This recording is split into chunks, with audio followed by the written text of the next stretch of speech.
So if you're watching this and you're like, let me dissect this interview, like what are the tips and tricks? There's no tips and tricks. There's just a lot of work. It's a lot of work.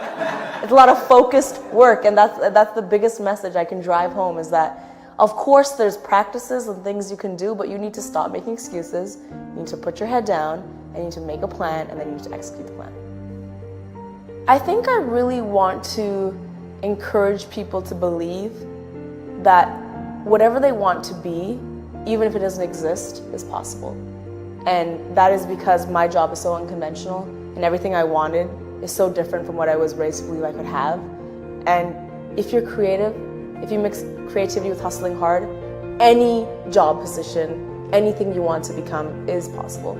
Show people what your value is, and then they'll pay you for your value. So the story is that I was getting my psychology degree, and I wasn't passionate about it. And I was doing everything my sister had done before me, and I was following her footsteps blindly. And after I graduated, my dad was like, great, now get your master's degree. And I was like, okay, I don't think I can do this anymore. I'm not passionate about any of these things. And so in that little funk, I discovered YouTube. So it's kind of like the stars aligning perfectly. And I posted a first video really spontaneously. It was a spoken word piece about religion. It was very, very, very bad, and it got 70 views. And I think I just fell in love with having a goal during that downtime and learning something new, something I wasn't trained at. You know, psychology doesn't really help that much with learning how to use a camera.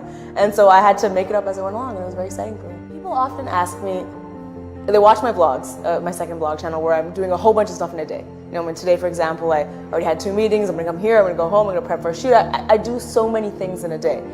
And people are like, how? How do you do this? Like, what is the trick? It's because I really love what I do, and I'm really passionate about what I do. And I think one of the signs my body and mind were giving me before is that I would get lazy really quickly. I would get tired really, really quickly. I would cut corners and come up with little justifications as to why that was okay.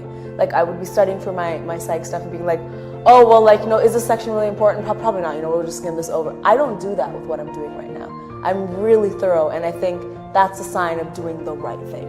Of course, if I'm real, we don't always have that luxury. You know, we don't have the luxury of doing what we want to do all the time. So it's important to kind of pay your dues, and that way the first video I made sucked. It's totally sucked. My body wasn't like, this is the right thing to do. You know, I had to pay my dues and get better at it, but I think you shouldn't just not try because you can pay your dues. Your book, How to Be a Bouse. Yeah, nailed the pronunciation. I know you were nervous. Everyone's nervous. Right? Like, how to be a... You got to practice. You nailed it. You nailed it. And reading the book, I was impressed because it's really good, and so that I hope people really pick it up.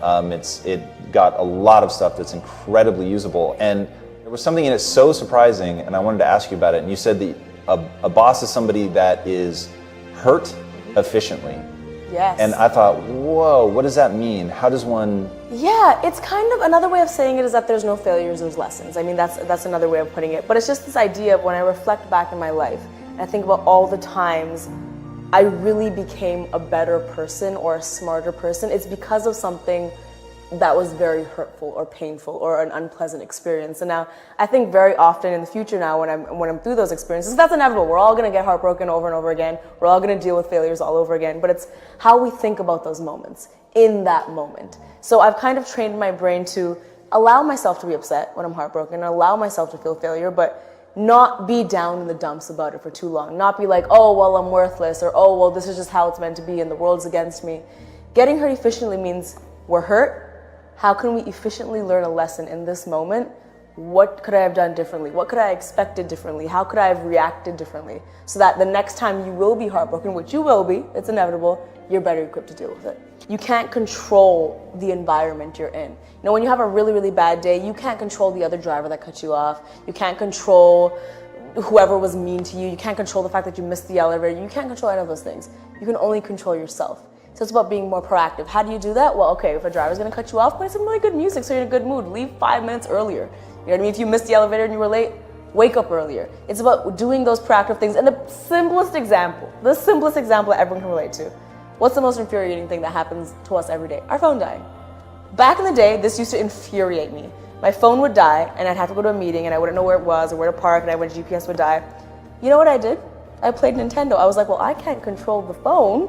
I can't control the environment. I can't control the parking of the meeting. You know what I control? Putting a damn charger in my car. And then that's what I did. And then that whole situation was solved. that's a really small example, but we have things like that throughout our entire lives.